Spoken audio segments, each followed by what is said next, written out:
Welcome back, everyone.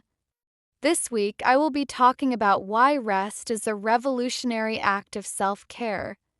If you are as ready as I am, I would like to invite you to take this next step toward becoming positively improved. It is essential to understand that today's conversation is about something that often gets misunderstood, minimized, or postponed until everything else is done. We're talking about rest, not as a luxury, not as an afterthought, and not as a reward you earn when you've finally done enough. We're talking about rest as a powerful, intentional act of self-care. By the end of this episode, my goal is simple.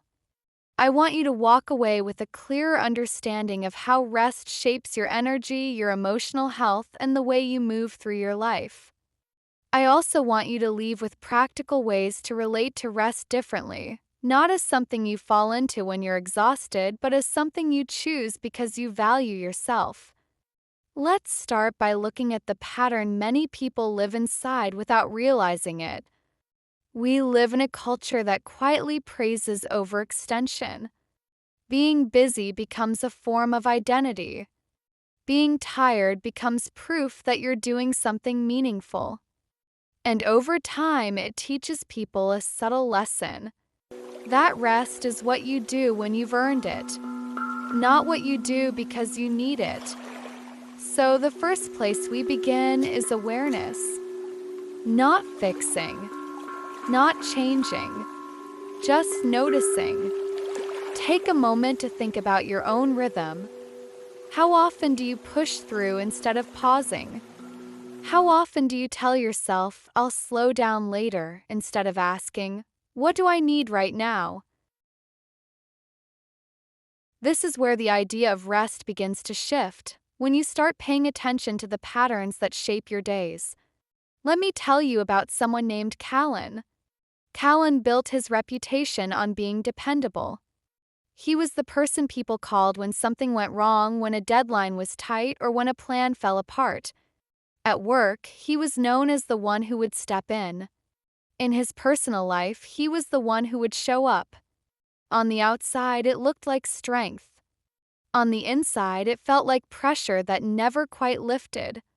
One evening, Callan found himself sitting at his kitchen table long after dinner, staring at a half-finished email.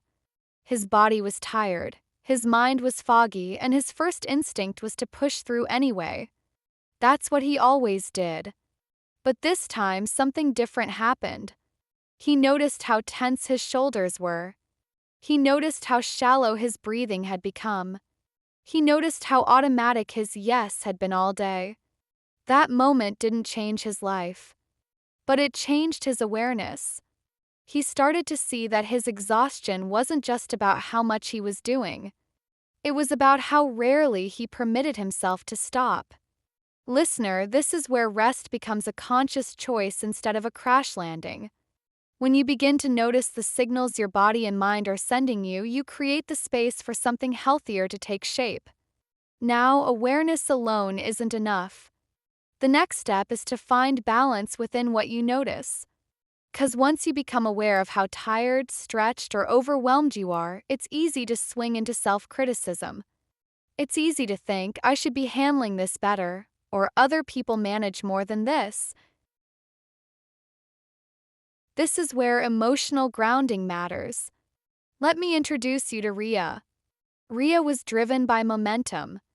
Her calendar was full weeks in advance. Her goals were mapped out months ahead. She took pride in being someone who stayed in motion. But over time, she began to feel disconnected from her own energy. Even on days off, her mind stayed in planning mode. Even during quiet moments, she felt restless.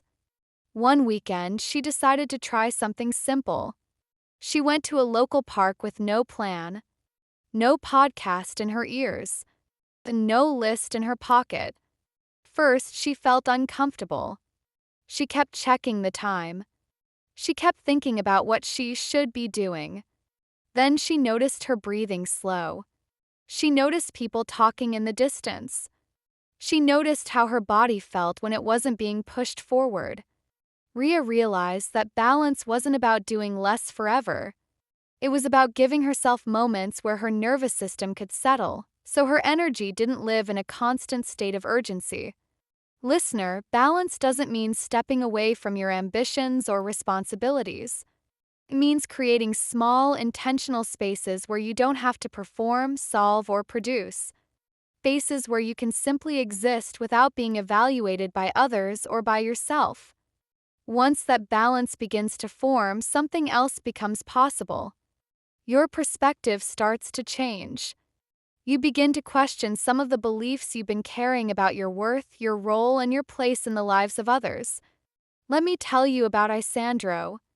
Isandro grew up learning that being useful was the same as being valued. If he was helping, he felt secure. If he wasn't needed, he felt uneasy. So he became the person who filled in the gaps. The one who stayed late. The one who said yes before fully considering what it would cost him. One day, a close friend asked him how he was doing. Not in passing. Not casually. But genuinely. And Isandro didn't know how to answer. That question lingered with him. Later that week, he declined an invitation he didn't have the energy for. Felt uncomfortable. He waited for disappointment or frustration in response. Instead, what he received was understanding. That moment shifted something in him. He began to realize that his relationships weren't as fragile as he had believed. He didn't have to constantly prove his value by overextending himself. Listener, perspective changes when you start to see that your presence matters even when you're not in a role of service. That who you are is not limited to what you provide. And when that understanding takes root, it opens the door to restoration. 'Cause rest isn't just about stopping. It's about reclaiming the parts of yourself that get worn down by constant demand. Let me share the story of Mireia. Mireia had gone through a period of emotional burnout. She didn't talk about it much. Instead, she stayed busy. She kept herself surrounded by noise, tasks, and movement. Stillness felt uncomfortable. It left too much room for thoughts she didn't want to sit with. One evening, after a long day, she chose not to turn on the television. She sat in her living room with a cup of tea and let the quiet settle. First, it felt awkward. Then, it felt heavy. And eventually, it felt honest. She noticed emotions she had been outrunning. Not all of them were pleasant, but they were real. Over time, that small ritual became a form of care. Not because it fixed everything, but because it gave her space to process instead of suppress. Listener, restoration doesn't always look peaceful at first. Sometimes it looks like giving yourself room to feel what you've been carrying.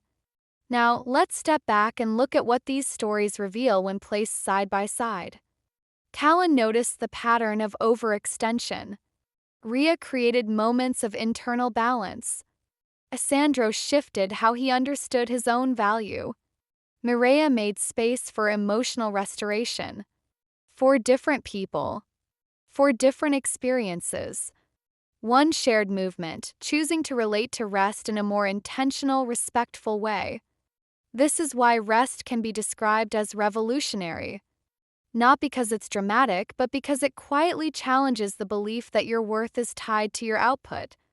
When you rest with intention, you make a statement to yourself first and foremost that you are not a machine. You are not a resource to be depleted. You are a person whose energy deserves care.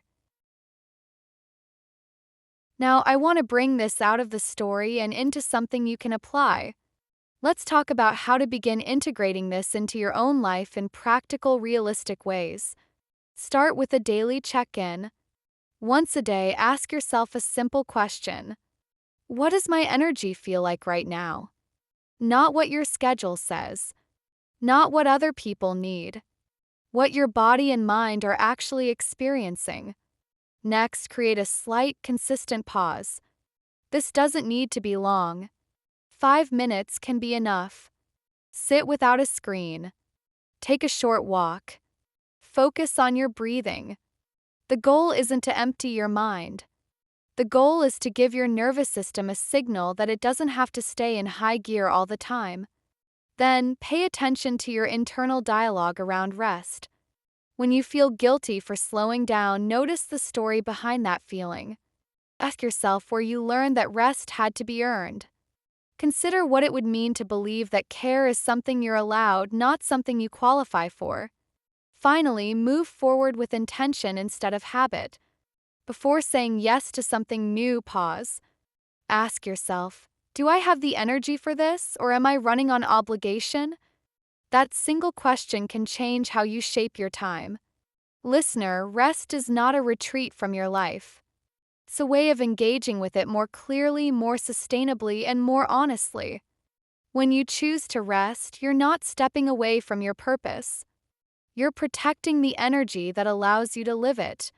So as we close this conversation, I want to leave you with this thought. You don't need to wait until you're exhausted to slow down. You don't need permission to take care of yourself. And you don't need to prove your worth through constant motion. You are allowed to pause. You are allowed to breathe. You are allowed to choose a pace that honors your well-being. And in a world that often pushes you to keep going at all costs, that choice, made again and again, becomes a quiet, powerful act of self-care. As I bring this episode to its close, I would like to encourage you to further your journey by reading Becoming the Light. If you would like to learn more about this book and all it has to offer you along your journey of self-care, I will leave a link in the show notes. Now, as always, on behalf of the whole Positively Improved team, thank you for joining us. We hope you will take time every day to pause, reflect, and reconnect with yourself. Till next week, namaste.